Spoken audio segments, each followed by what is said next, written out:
All right. Welcome back once again. Last or second last, not sure, haven't checked my notes. Of the Firewood for Wood Rookies tutorial, whatever it's called. Today's chapter, random rants about selling firewood. Well, if you're thinking about selling firewood, here's some stories you might find informative. A few tips for you. As always, a couple of how not to's. If you have a brain in your head and have not slid down the slippery slope into the affliction, you might do as well to skip it. Unless, of course, you're of such a peculiar mindset, you find my ramblings entertaining. How do you price your product? Well, of course, that's what the market will bear at the time in your location. Check the local papers and the internet, phone around, see what your competition's doing, what the other guy's up to. Here in southern Ontario, the price of firewood in downtown Toronto, Burlington, or Oakville will leave you stunned and dreamed of an early retirement in a tropical location. However, if you factor in the price of fuel, and that a pickup truck with a load of wood is a red flag target for the MTO and the police, traffic, travel time from your source, well, I'm not saying it should be discounted as an option, taking it down into the heart of whatever city may be relative to you. However, I don't have no previous experience with that. I don't know anyone who has. So I'll just rant and ramble as to what I do know from my own experience. That is, after all, the point of this chapter, for me to rant and ramble. Many moons ago, when the affliction had mutated me into Firewood Fred, the local market price for firewood was in the $300 to $400 range. Now realize, first off, delivery's a profit killer. A loaded truck gobbles up fuel, as well as suffering accelerated wear and tear. You're not producing any product when you're driving, or you're paying a driver. One's as bad as the other. So I had three bush lots spread over the county to minimize my travel expenses from source to customer. Pricing. I phoned every ad I could find at the time. $300. Yeah, but where are you? Delivery's extra. $325, but that's plus tax. And if you're on the other side of the Mason-Dixon line, well, price goes up. So on and so forth. Some people try to kind of hide the costs. Now, I knew I had top-notch wood. Standing dead, beech, elm, sugar maple, ironwood, and cherry. And I've minimized my delivery distances with the 3 bush lots. So I got the whole north end of the county covered. The internet wasn't really working then. It's barely on board. So I spent money for ads in the 3 local papers that covered my target area. My ads read, well-seasoned firewood, $350 a bush cord, all inclusive, local delivery only, my phone number. This ad format worked well for me, and I never deviated from it. Typical cold call from a customer. What kind of woodies you got? Is it dry? Yes, it's dry. I burn it myself. I only have wood heat. I have 3 different bush lots I work from, cutting and splitting standing dead. Potential customer. So what kind of wood it is? There's a steep learning curve I went through. It astounded me then, and still does to this day, how even the long-time burners just don't get the difference in BTUs and the characteristics of the different woods. At first I'd reply, in descending order your load will have beech, elm, maple, cherry, and ironwood. Maple, oh that's good, they'd say. Ironwood, oh yeah, I've heard of that. Now maple runs the gauntlet from high-end BTUs, sugar maple, to the low-end, silver maple, for example. Manitoba maple, I'd argue that's neither hardwood nor a maple. And most people know it. And so, not being the sharpest knife in the drawer, but learning, I modified my response to maple, beech, elm, some cherry, and a bit of ironwood. They got the first and the last, and the middle might as well have been Greek to them. They just, like I say, I don't understand how they don't learn. And a little bit more about this in a minute. It's dry, you say. Oh yeah, I'm cutting standing dead. Burn it myself in the house and the shop. That's why you're not apt to see much, if any, ash in your load. I like to keep it myself for the shop. Light's easy, burns fast. Customer, ash, yeah, right. But maple and some ironwood. And you say it's dry. That's dry. What's all inclusive mean? Means delivery, local delivery. If the local paper came to you in your mailbox, you're in. If you want a receipt, tax is extra. Terms are cash. I don't accept checks. Beleaguer that point. Start, middle, and end of your conversation. You look at my load, I stack load my trucks. No tossed in loose loads. You can take a tape measure to the truck if you like. Your own tape measure. Like I get a special one or something. I bite the extra time to stack the loads of the trucks for two reasons. The first is I'm assured my customers are never shorted. I'm confident if you stack it, the count's never short. The second reason is I don't want to give it away either. It's darn hard work. You can't discount the element of danger. People get squished dropping trees, and us fellas have a saying. Don't think your saw is your friend. It'll kill you today and work just fine for me tomorrow. Customer. Yeah. Me. So where exactly are you located? Because I'm not tolerant of folk trying to trick me into delivery beyond the distance I can afford. Customer. Yeah, got that. I'm here, wherever here there is. Me. Okay, that's acceptable. As I said, I stack load the trucks. I've got two small 4x4 pickups. They hold 2 face cord each. You want a bush cord? 2 trucks can come to you back to back, one in the morning and one later on or the next day, whatever works out for you. I'm getting to a point here. The cost is the same to me for those 2 trucks and drivers, whether it's a bush cord or 2 or just a half a bush. I don't charge extra over the bush cord price for halves. I think that's kind of shabby. Customer, so I could buy 2 face cords at bush cord price? Again, you're beleaguering the point here. Oh, absolutely. My costs don't change, so I think it would be shabby to mark up a half bush at a lousy $25 or whatever. Now think about it. I'm trying to seed a notion I'm hoping may take root here in my customer's mind. Because now, after delivery to your customer, he's got a fair and honest count of good dry hardwood. He's going to want more. That's what you want, a regular customer. And it is at this point, the kernel of a notion you've been trying to sow has alas reached infertile ground, for he will ask, hey, if I buy 3 more, how much of a discount will you give me? You leave a long pregnant pause there while you look at the fella, blinking once in a while. He breaks first and blurts out, I'll take 1 a month. You blink at him some more, and then, more for your own sanity than what would be called a public educational service, and certainly not good customer relations as far as tact goes, you say, I had a customer just last week ask me the same. But when I went to the gas station and said, hey, I need 3 gas cans full of premium for my saws, do I get a discount? They looked at me like I was crazy. Same story at the hardware store where I bought my bar oil. Tried it at the beer store.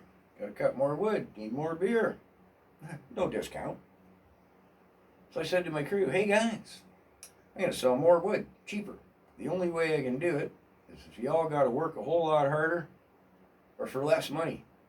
They all looked at me like I was crazy. It's a 50-50 shot. If the guy doesn't laugh, mutters about maybe calling you, he won't. And that's okay. The odds are good you just eliminated a problem child that would be a low-level aggravation at best anyways. If he laughs, you most likely now have the type of customer you want. To go back to my still to this day inability to fathom how long-time burners of wood, normal, intelligent, functioning people don't grasp, just don't get, and don't seem to learn the oft-times grossly different BTUs and characteristics of the different woods. Blows my mind. Now I'm talking people that bought 4, 6, or 8 bush cords from me year after year. One year early on, I thought I had a good idea. I printed out the BTUs of the different woods from a chart that I find generally in concurrent with my own findings and accurate as to the tree species in our own locale. As a side note here, no two charts are in concurrent. By and large, they are often grossly disparate. And I've seen several that just leave me shaking my head. Who cooked this up? Comments below. Don't get into infighting about it. Pick a chart you like. So I'd give them a copy of this chart. I'd mark out what I thought was roughly on their load percentage-wise. I'd hand them the different woods.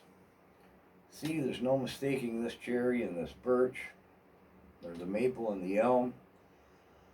They'd make all the right noises, nod in all the right places at all the right times. It was a complete waste of money. Nobody, not a one, seemed to learn anything from it. And as a customer service / marketing tool, it was a complete bust. I'm obstinate. I persisted for a full year, 5 cents a photocopy, to no avail. I just gave it up. Now, I'm going to show you sort of a copy of what I was showing them.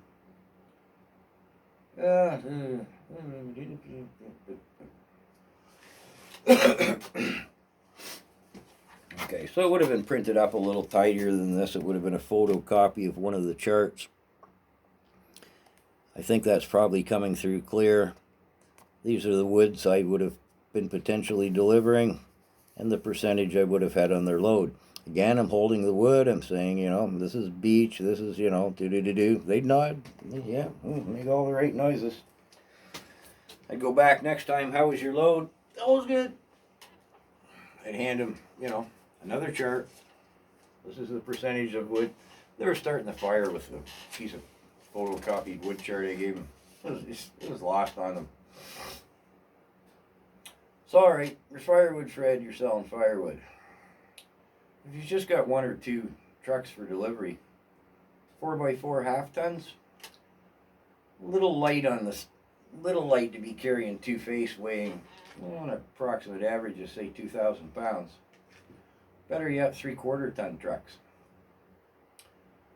Why not a 1 ton dually then with racks and get a whole bush cord on it? Well, yeah, but there's those pesky variables again. The 1 ton dually's getting a bit big and awkward in the bush. By the way, don't back up in the bush with your tailgate down. No, I didn't learn that one the hard way, but one of my employees did. And they actually expected me to pay for it. You're driving the truck, you left the tailgate down. Don't back up in the bush with your tailgate down. Don't run with the scissors. It's common sense. How about, say, a 3/4 ton 2-wheel drive with a limited slip and good tires? That can be done. Realize you're not trusting to just your own judgment here. Me. How's the drive up there on Windy Mountain, Jeb? Jeb. Oh, shouldn't be bad. The wind's from the east today. Now maybe there's money in shoveling out some other fellow's truck, but getting my own truck stuck always seemed to really cut into the bottom line. Now if you're doing the fence line clearing thing,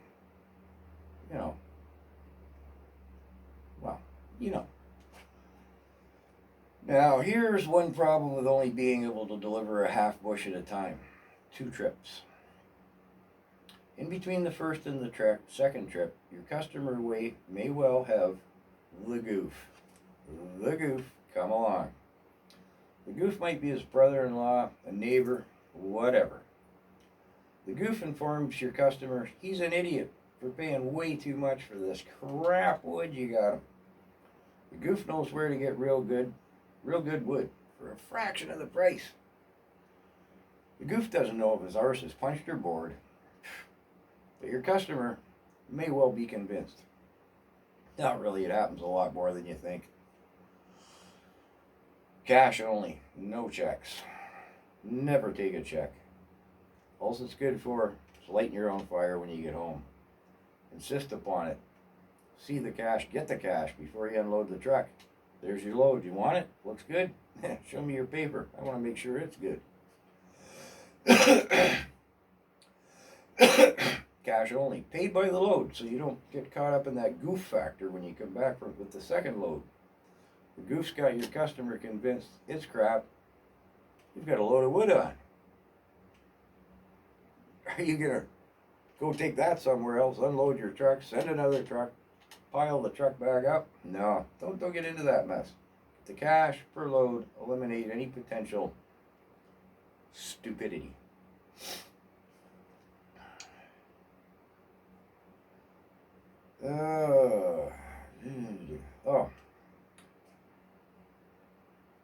And then there's the old, oh, I thought you stacked it ploy.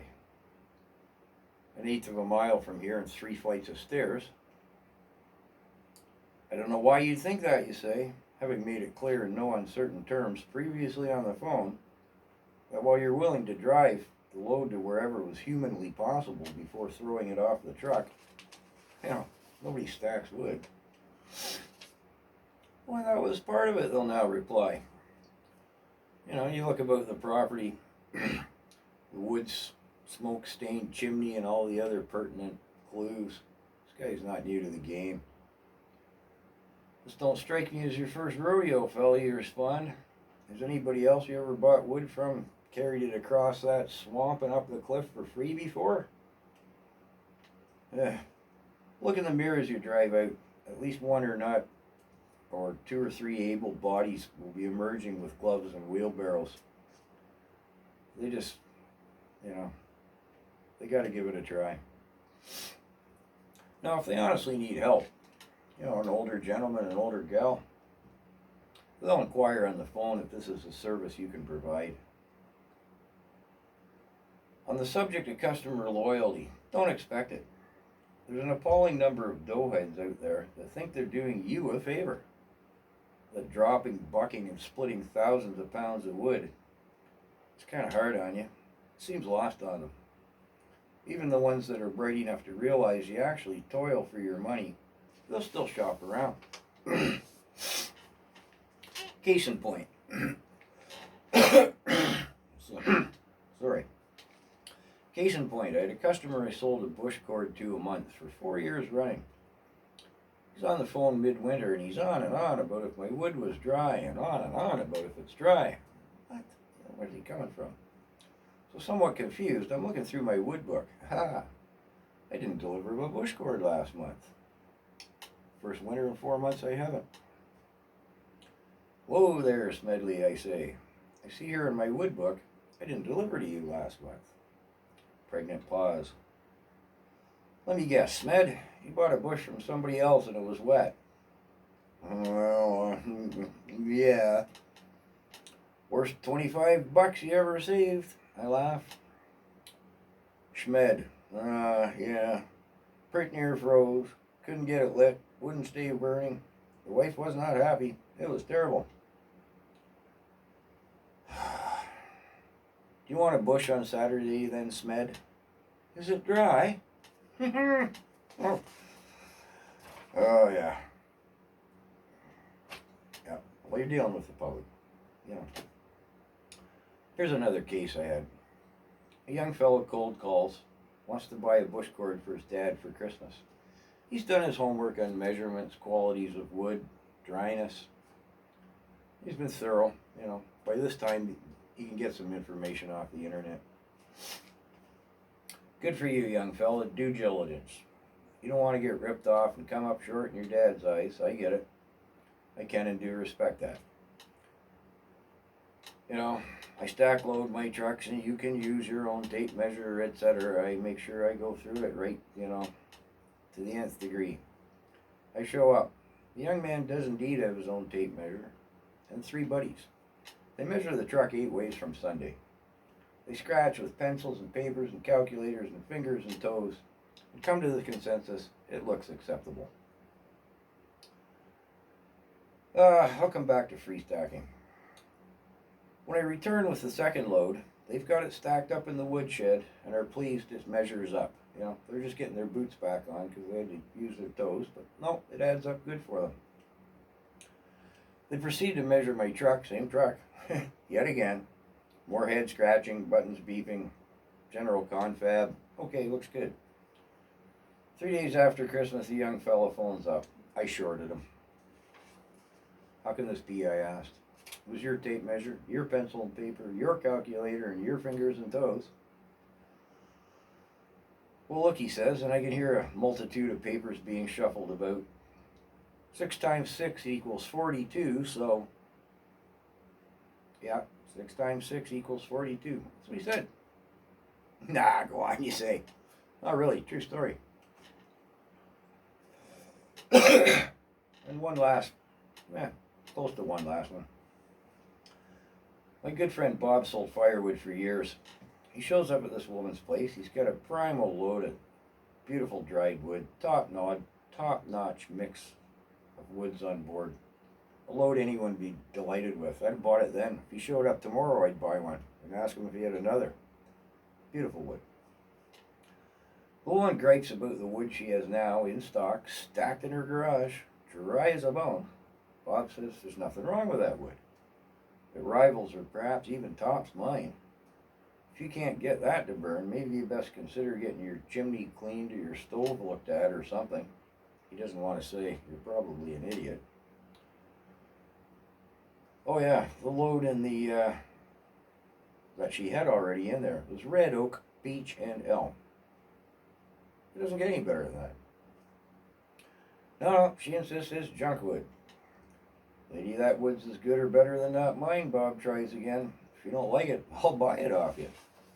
Oh, just sell me yours. She's insistent. Now, Bob didn't drive away. He's there. Doesn't want to take the hit on the delivery. He's there. She's got the cash. So he sold her his wood. She phoned endless ragging on him for like forever. I gotta call the Better Business Bureau. Your wood won't burn. The Waldo Bewinger syndrome. Oh, Bob doesn't sell wood anymore. Neither do I. Which, my one last customer, and a bit of a story. I stumbled onto this beautiful deal. 6 miles down the road, delightful man, alas, he's passed now, offered me a beautiful 200-acre farm.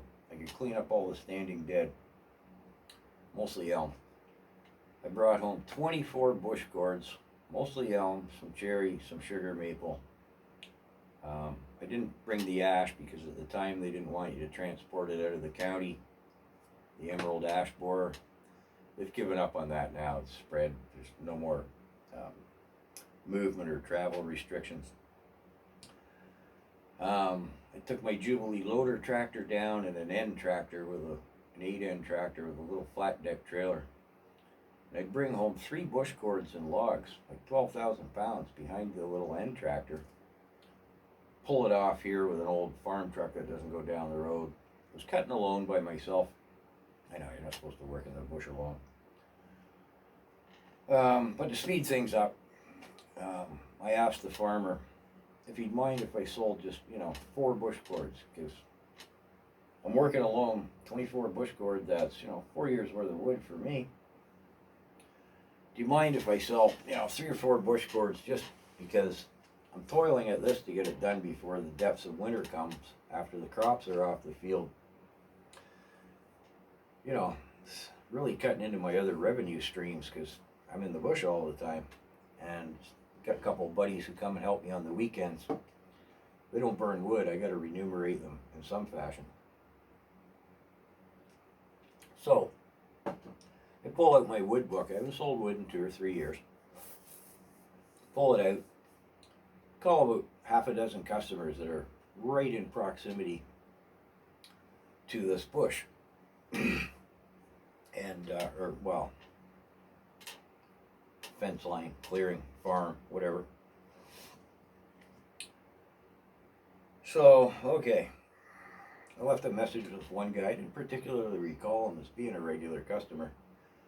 Left a message, said, hey, if you want something, give me a jingle. He phones back. He's irate. He's freaking on me. Last load of wood I bought from you was junk, man. My brother-in-law came along, said I was an idiot. All the neighbors said I was an idiot. The wife said I was an idiot. It's still sitting in the backyard. Every time somebody looks at it, they tell me I'm an idiot. I'm going, well, that wasn't me. Yeah, it was you. I phoned your wife at the time.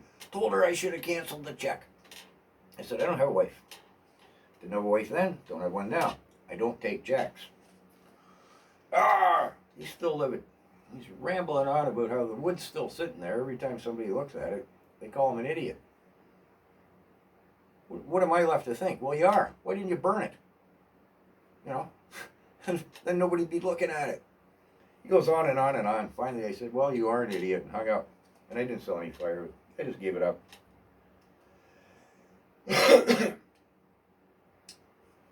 Yeah. So, that's it for my firewood tutorial. I don't think I missed anything. Check the comments below. There should, hopefully, we'll have some good feedback. Somebody will have some good tips and tricks. Maybe a couple of stories of their own. I hope it was educational and informative.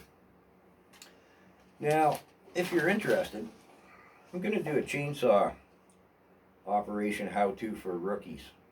It'll be short, just a one-chapter affair. Now, there won't be anything revelatory in there in itself. Nothing that isn't out there already. But I haven't seen one like what I got in mind that kind of puts it all together in one clear, timely, concise little short how not to, what not to. Almost as if you unboxed the thing and walked to your first piece of wood to cut with it. Not quite that primitive or fresh, whatever you want to call it. But I haven't seen one that puts the pieces all together in a quick, clean, chronological order. From the saw itself to the basic don'ts and do's. Yes, I said it intentionally in that order. Don'ts and do's. Don't do this. You won't bleed out, so you can go do that. And of course, I'll have some how not to's in there. And then I'm going to do a tree dropping tutorial. Again, a short one-shot deal. Again, nothing you haven't seen before. Just put together for the first or second timer. Again, the don'ts and the do's. I haven't got one here on the property. I want one that's about 16 or 20 inches. Not a problem child. Something, let's call it a rookie or a newbie, would consider attempting and should be able to do without mapping out a house or him own self. Now, I watch a lot of videos. Well, not a lot. I watch a lot of them sometimes on boring winter nights. There are guys out there, I take notes. They're way better than I am. But that's more advanced stuff than your rookie. I just wanted to set out something for the rookie, and I'm going to have the stick trick in there. Just some basic stuff to demystify things, keep the saw and you healthy and happy. Excuse me. And then, I've got a bit of a problem child. It's not of my own creation, but if it's still there, I could show a few more advanced techniques. Not too far along, but it's a good example if I can find the time and get to it before, well, when I get to the problem child, you'll see why it's a problem child, how it got there, or whatnot. It's a good example because I can show several common problems and techniques, all mixed in one quick go. This thing's kind of got it all. I can show some basics, how to cut to the pinch point and stuff you need to know, keep you out of trouble, without it being a problem child. And then a couple of, this problem child has a couple of difficult and dangerous hazards. Now, I'm sure it'll elicit a lot of comments. And I know that there's better ways to deal with a problem child like this, but that's getting into some more advanced techniques and a bigger problem child. Not something you want to be getting into unless you've had some experience. And again, I'll have some how not to's in there, and I'm sure it'll elicit a lot of comment, and a lot of people, I'm hoping, will say, okay, if you want to deal with those two problems, they'll suggest a site to go to. I don't have one to suggest for you to go to at this point. I caution you, there's a lot of people out there, and they're saying this is how it's done. Careful, be judicial in who you're listening to. And maybe once in a while you should punch in tree felling gone bad, just to let you know how bad it can get and how stupid it can get. People don't realize what a tree weighs. I said earlier in a video, a 12-inch tree at basal height, call that chest height, 1 face cord of wood. That's 1,000 or more pounds. 16-inch, 2 face cords, 2,000 or more pounds. You start getting up into 20, 24, and 30 and 36-inch trees. That's a lot of weight. It's a lot of tension, potential tension, more than enough to kill you. Kill your house. You see guys hook a truck up with a chain. Oh, my 4x4 diesel truck with the 36-inch hoggers, I'll pull that tree. No, that tree will fling your truck through the house. Realize what this stuff weighs. Okay, that's it for today. That wraps up the Wood Rookie Tutorial 101. Again, I hope it was a help for you, and I hope to see you again. Remember, folks, life's for living, loving, laughing, and learning. Let's all do it together.